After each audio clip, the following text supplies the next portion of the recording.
세상의 지식과 지혜로는 하나님을 알 수가 없습니다. 그래서 사도 바울은 고린도전서 1장 27절에서 다음과 같이 말합니다. 그러나 하나님께서 세상에 미련한 것을 택하사 지혜 있는 자들을 부끄럽게 하시려고 세상에 약한 것들을 택하사 강한 것들을 부끄럽게 하시며 라고 바울은 말합니다. 하나님께서는 세상에 미련한 자들을 택하여 지혜로운 자들을 부끄럽게 만든다고 하셨습니다. 지혜와 명철의 정체를 깨닫고 하나님께 그것을 구함으로 은혜의 선물을 받는 성도들이 되기를 간절히 축원합니다. 욥은 오늘 말씀에서 한 가지 질문을 던집니다. 어디에서 지혜와 명철을 얻을 수 있는가? 라는 질문이에요. 그리고 사람은 그 길을 알 수 없다고 진술을 합니다.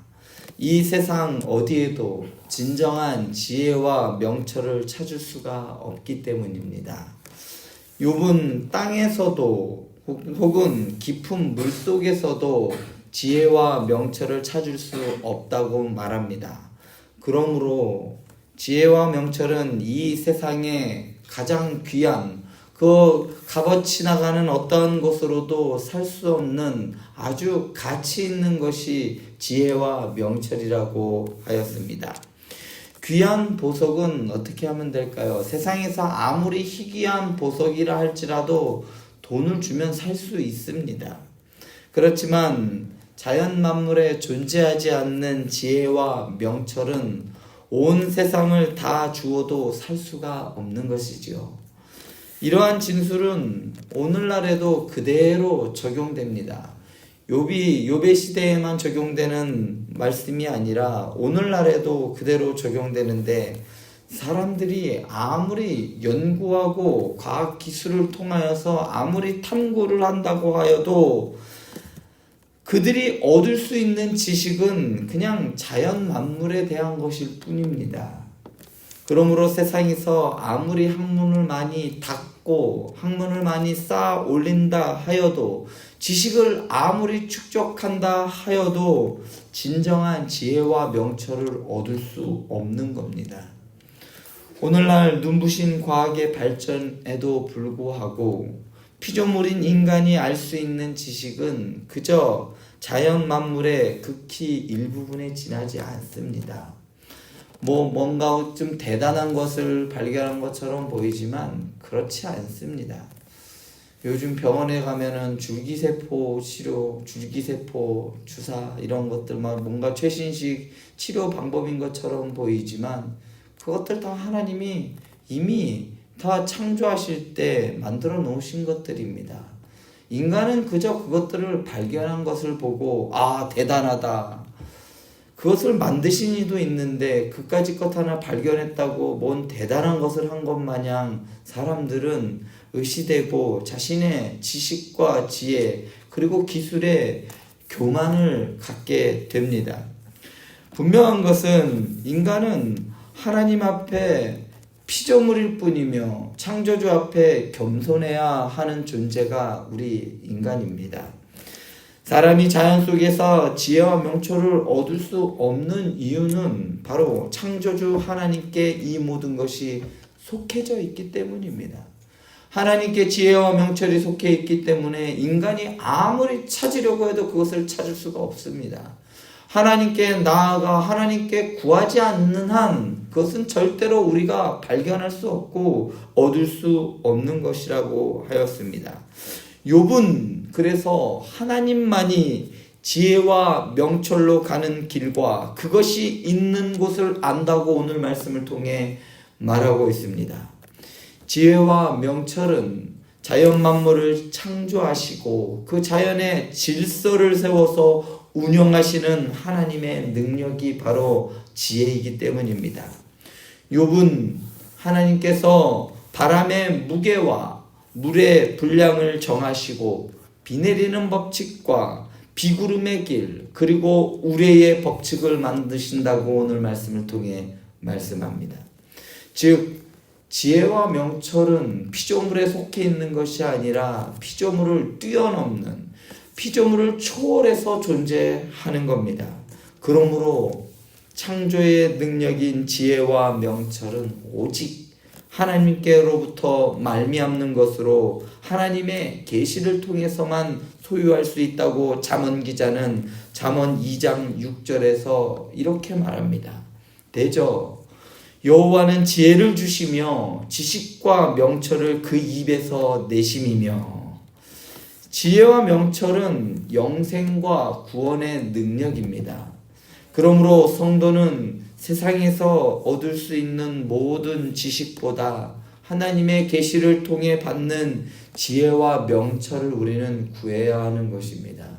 세상의 지혜를 먼저 구하기에 앞서 하나님으로부터 오는 지혜를 먼저 구할 때에 우리는 세상의 이치를 바로 깨달을 수 있으며 그것들을 우리에게 주신 하나님께서 왜 그것들을 우리에게 주셨는가를 바르게 알아야 그것을 바로 사용할 수가 있는 겁니다.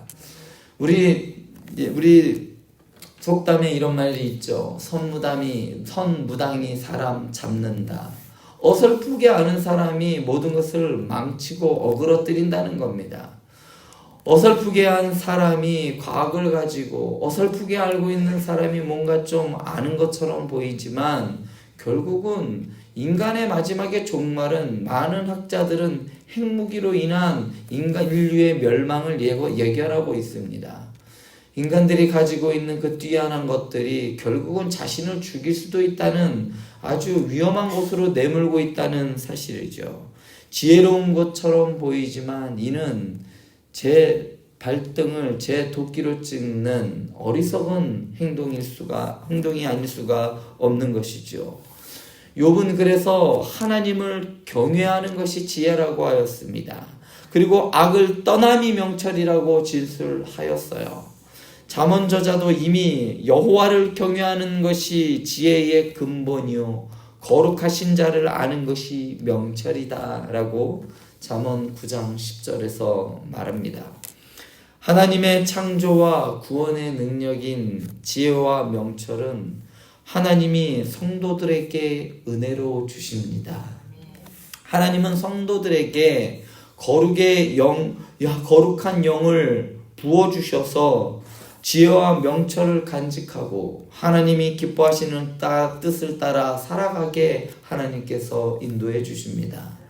한편 전도서 7장 7절에서 전도서 기자는 탐욕이 지혜자를 우매하게 하고 뇌물이 사람의 명철을 망하게 한다라고 말합니다. 이 전도서를 기록한 솔로몬은 탐욕이 지혜자를 우매하게 하고 뇌물이 사람의 명철을 망하게 한다고 경고한 거예요.